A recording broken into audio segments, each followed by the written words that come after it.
Bueno, entonces, ¿cómo voy a incluir información como este en el examen? Puede ser una pregunta de numere algunos o 2 o 3 usos de complejos de metales. Y ustedes van a indicar, están utilizados en muchos catalizadores para reacciones químicas. O están utilizados en varios tintes o pinturas. Puede ser que les doy un esquema de una reacción química como este y ustedes tienen que identificar la geometría, identificar si hay un ejemplo de apticidad, identificar dentro de esos complejos cuál es el complejo que es más probable que tiene la brecha más pequeña, cosas así. Ordenen los siguientes complejos por el tamaño de su brecha. Okay. Ahora sí, continuamos. Hay muchos equilibrios de coordinación, es decir, reacciones químicas que tienen que ver con cambios en los ligantes y a veces en el estado de oxidación del metal del complejo. Okay.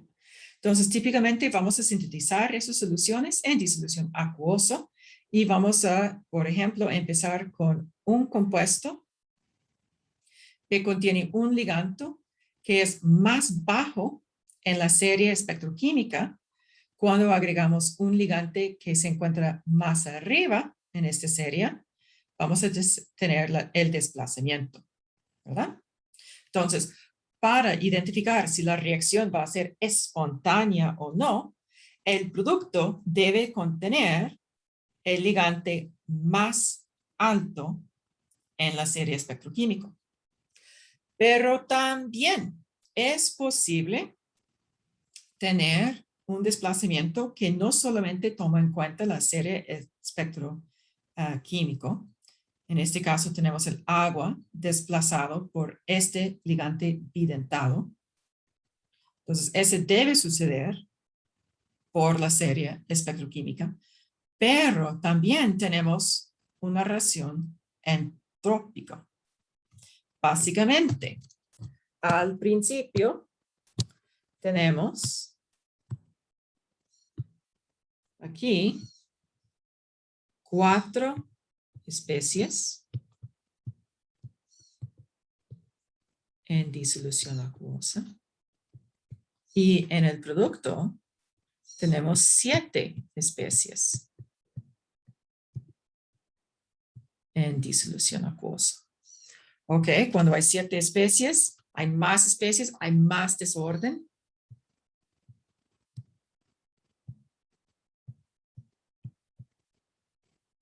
Entonces, delta S es mayor que 0. Cuando delta S es mayor que 0, ese es un factor impulsor para que la reacción sea más espontánea, ¿verdad?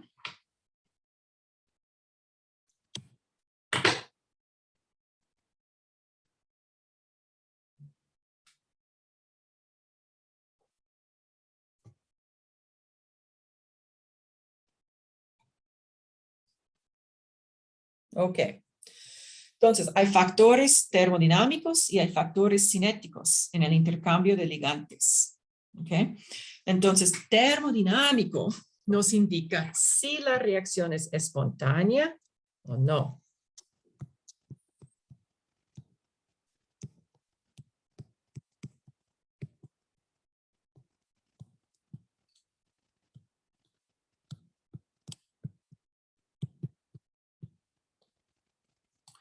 La cinética nos indica si es rápido o lento. Entonces, es posible que haya una reacción espontánea, pero muy lenta. Por ejemplo, ojalá que en química general ustedes realizaran el cálculo con la termodinámica para demostrar que el diamante se convierte en grafito por una reacción espontánea. Es decir, que todos los diamantes en el mundo están convirtiéndose en grafito. Eso es lo que nos indica la termodinámica. Pero la cinética nos indica que esta reacción es increíblemente lenta. Entonces, los diamantes no son para siempre, solo son para casi siempre. Entonces, en términos de el largo de plazo de un ser humano, es para siempre. Pero en términos de largo de plazo del planeta, no se convierte en grafito eventualmente. Eso es lo que cuesta algunos millones de años. Entonces, nosotros vamos a distinguir complejos en dos categorías. Primero tenemos los complejos inertes. Ellos son complejos que tardan mucho más tiempo para intercambiar. Entonces, sí es posible que van a realizar una reacción química para desplazar sus ligantes, pero este va a costar mucho tiempo. Entonces, sus intercambios son termodinámicamente favorables, entonces es una reacción espontánea, pero muy lento. Reacciones con cromo 3 y cobalto 3 son lentas. ¿Por qué? El cromo 3 tiene la subcapa inferior medio lleno y cobalto 3 tiene la subcapa inferior lleno y por lo tanto esos son complejos que son muy estables. ¿Ok? Por lo tanto, intercambiar un ligante va a costar mucho tiempo.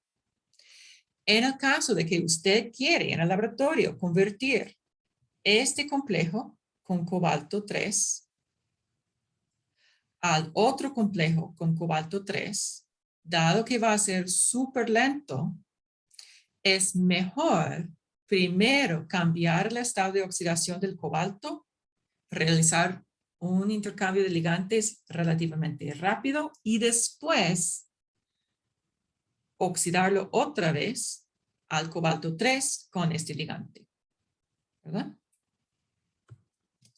También tenemos complejos lábiles.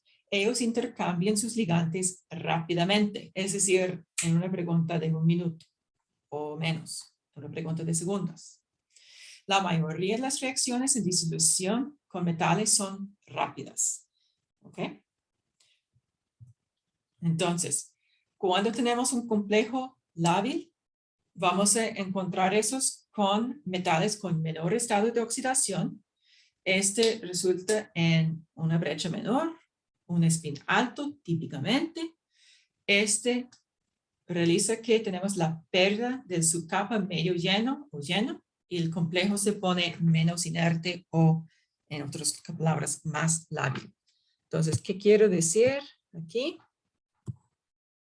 Vamos a poner un menor estado de oxidación al cobalto. Vamos a poner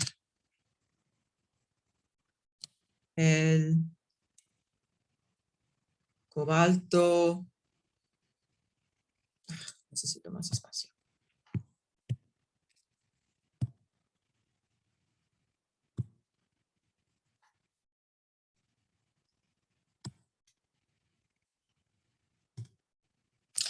¿Sabe qué? Bueno, no importa. Vamos a tener el cobalto.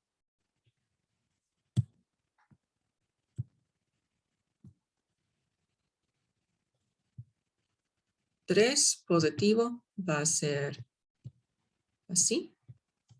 Y ahora vamos a tener el cobalto neutro. Va a ser así, con menor brecha.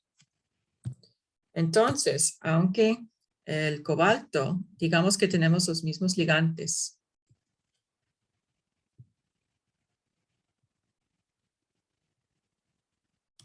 Ahora vamos a romper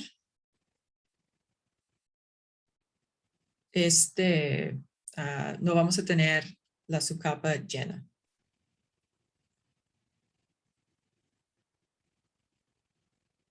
Entonces tenemos spin alto y no es tan estable. Ok. Por fin vamos a agregar un detalle más a nuestros reglas de cuáles compuestos van a formar con cuál combinación de metal y ligante. Esa es la teoría ABDB. Es ácido, base, duro, blando. ¿Okay? Entonces aquí tenemos varios metales. Recordamos que nuestros metales son ácidos.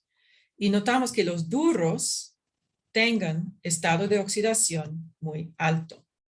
¿Okay? Los blandos tengan estado de oxidación muy bajo, entre 0, 1 o hasta negativo. ¿Okay?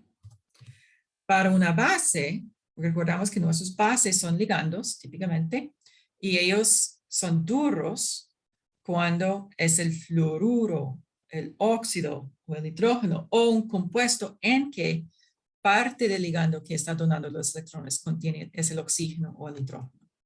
¿Okay? Los blandos típicamente son ligandos con donador que contiene el carbono con el par de electrones no enlazados. Entonces vamos a ver algunos ejemplos. Ok, vamos a notar que un ácido duro tiende a formar un complejo con una base duro. Ácido blando con base blando. Notamos que el cloruro, por ejemplo, o el ligante cloro, es intermedio. ¿Okay? Bromo también. Cloro es intermedio duro. Bromo es intermedio intermedio. ¿Okay? Entonces, dos complejos. Tenemos este con el flúor y este con el yodo. ¿Cuál es más estable?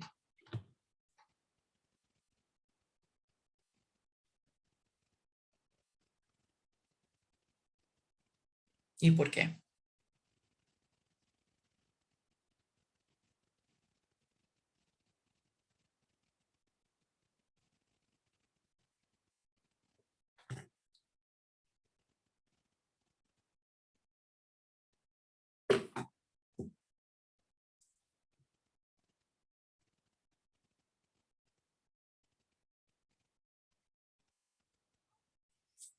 ¿Que el flúor, blando o duro?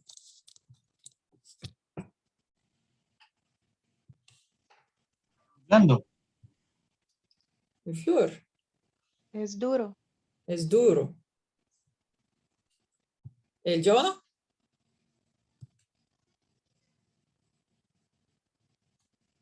Duro.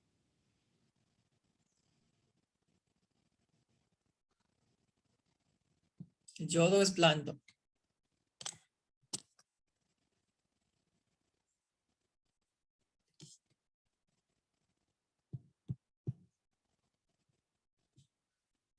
Okay. Ok, este metal es cobalto ¿qué? Cobalto 0, 1, 2, 3, 4, 5, 6, ¿qué es? ¿Cobalto qué?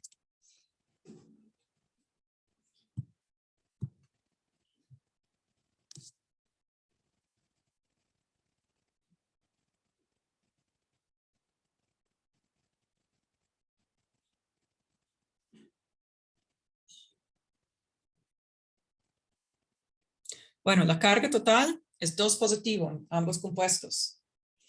El fluoro y el yodo, cuando son ligantes, tienen carga negativa. Muy bien, tenemos algo en el chat. Es el cobalto 3. Muy bien. El cobalto 3 es duro o blando.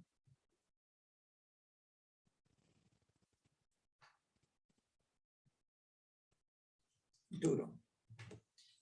Entonces, ¿qué es mejor? ¿Duro con duro o duro con blando? Duro con duro. Muy bien. Si duro con duro es mejor, el primer complejo es más estable que el segundo complejo.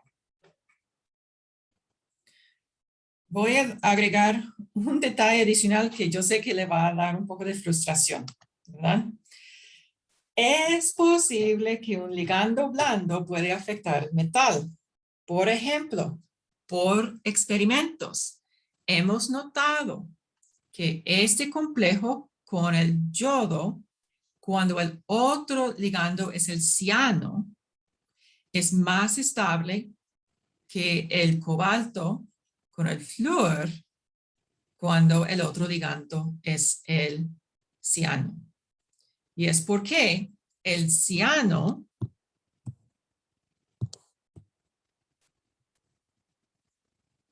está formando el complejo por carbono.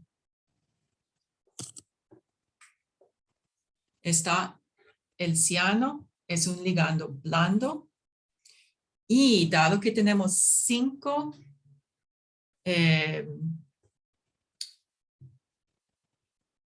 ligandos de ciano, este está poniendo el efecto de ablandar o hacer el metal más blando.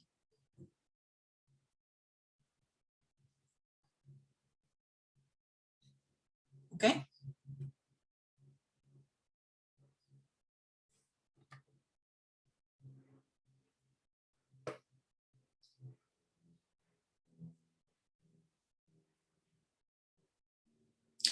En el examen, cuando yo pongo una pregunta que dice, ordene los siguientes compuestos de bajo a alto estabilidad.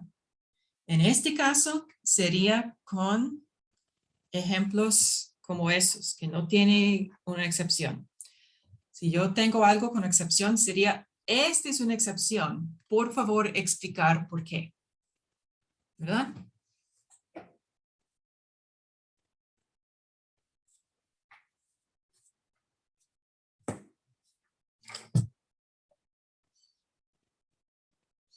Ok. Mientras, yo había dicho hace poco que es posible que hay una pregunta en el examen que es, enumere 2 o 3 razones de por qué es importante estudiar los complejos de metales. Otra razón es porque hay un montón de complejos en sistemas biológicos. Por ejemplo, hemoglobina y clorofila son complejos de hierro y de magnesio, respectivamente. El ligante es un tetradiente.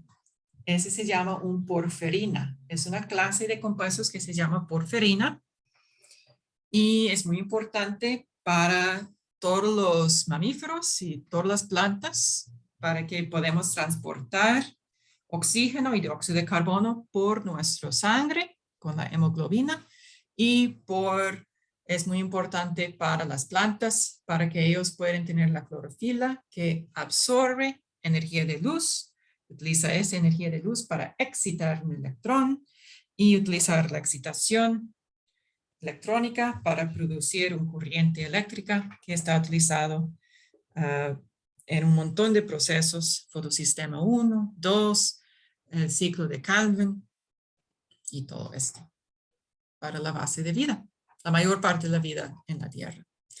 Vamos a hablar más de complejos de metales en otra presentación. Eso es todo que tengo para hoy y toda la información que ustedes deben entender y utilizar de capítulo 18. Si ustedes eligen leer el texto, va a ver que hay algunas secciones que no he incluido en esta presentación. No se preocupe por esas secciones, no van a aparecer en ninguna evaluación. Muy amable, profe. Muchas gracias. Con todo el gusto. Muchas gracias por su atención, por su participación y por sus preguntas hoy. Ustedes pueden salir de la reunión. Yo me voy a quedar en caso de que alguien tiene una pregunta. Muchas gracias, profe. Hasta la próxima. Gracias. Sí, hasta Gracias, la próxima. profe. Que tenga buen día. Chao, profe.